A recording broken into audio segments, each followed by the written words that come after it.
اسلامی تاریخ کے 10 طاقتور ترین وہ ترک بادشاہ جن کا نام لیے بغیر اسلامی تاریخ ادھوری رہ جاتی ہے۔ نمبر 10، اورنگزیب عالمگیر۔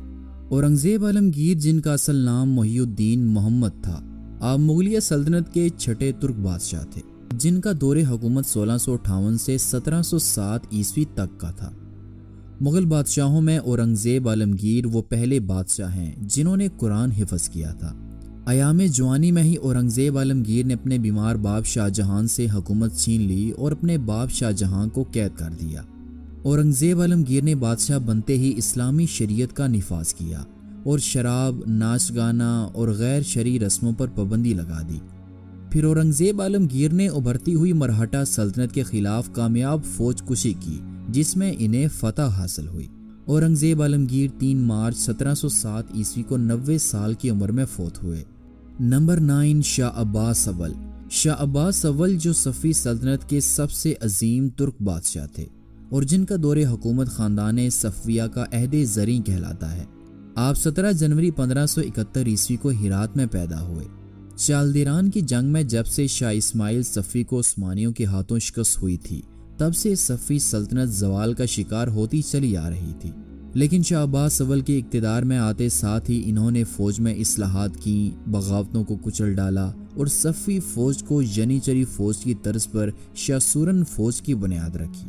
1602 عیسوی میں شاہ عباس اول نے عثمانیوں سے تبریز، شیروان اور پرتگالیوں سے بندرگاہ ہرمز واپس چھین لی۔ شاہ عباس اول کا انتقال 1038 ہجری بمطابق جنوری 1629 عیسوی میں 58 سال کی عمر میں ہوا۔ نمبر 8، جلال الدین اکبر۔ جلال الدین اکبر مغلیہ سلطنت کے تیسرے ترک بادشاہ تھے جو 15 اکتوبر 1542 عیسوی میں پیدا ہوئے۔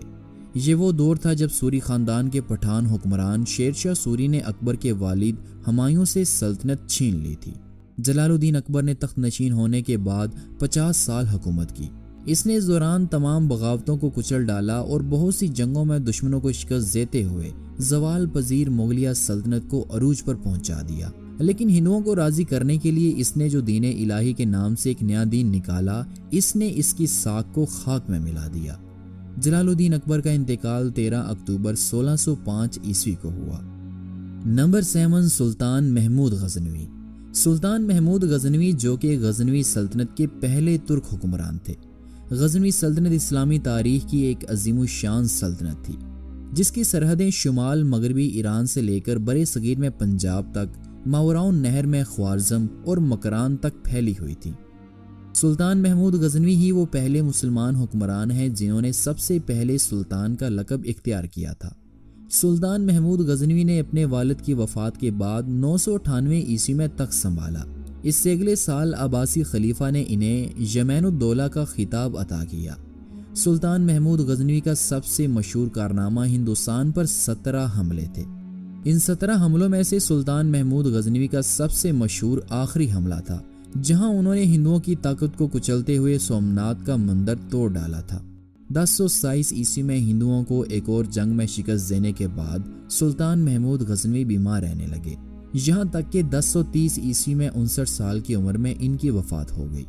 نمبر 6، ظہیر الدین محمد بابر۔ ظہیر الدین محمد بابر ہندوستان میں مغلیہ سلطنت کے بانی تھے جو کہ ایک ترک تھے۔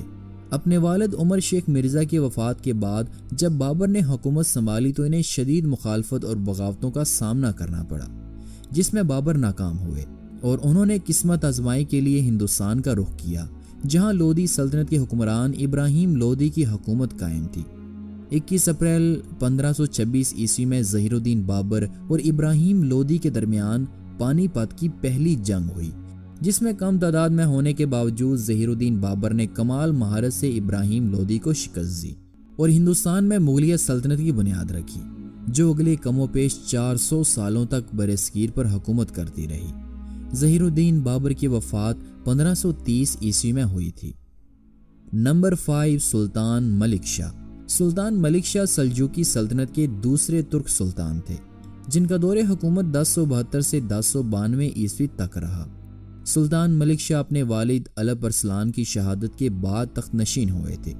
سلطان ملک شاہ بڑے ہی لائق، بہادر اور پرہیزگار سلطان تھے۔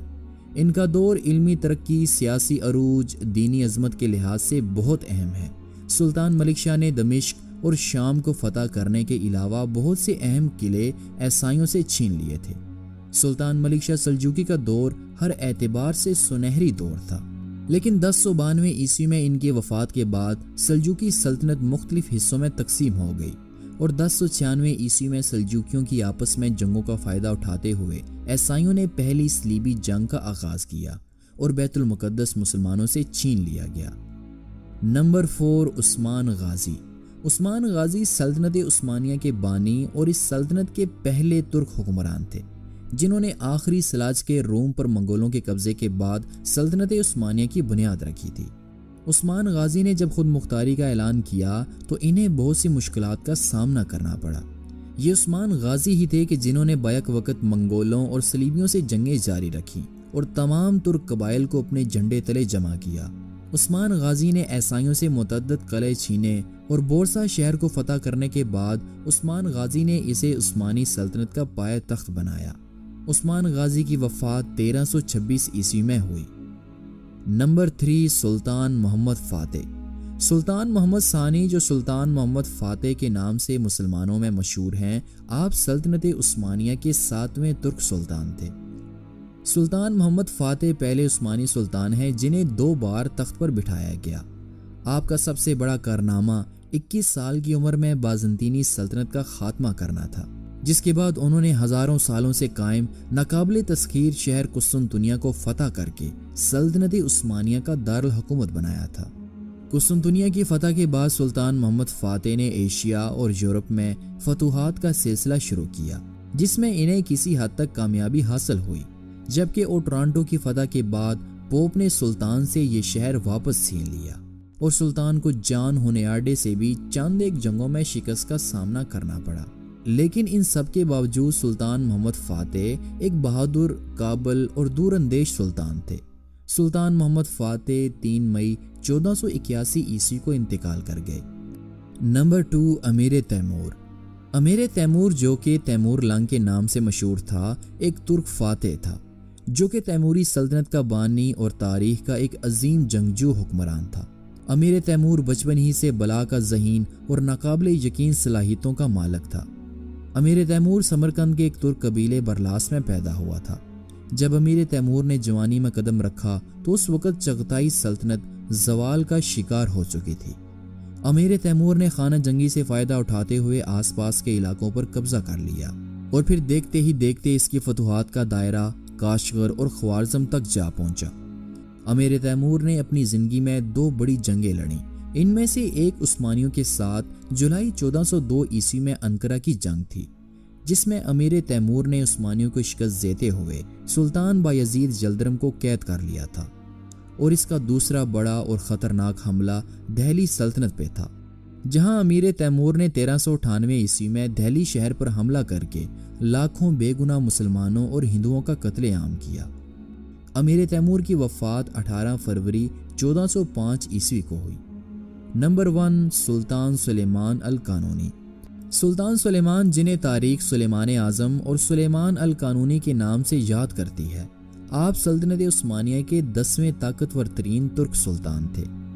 آپ کے عدل و انصاف اور بے مثال انتظامی صلاحیت ہی کی بدولت سلطنت عثمانیہ دنیا کی طاقتور ترین سلطنت بن چکی تھی۔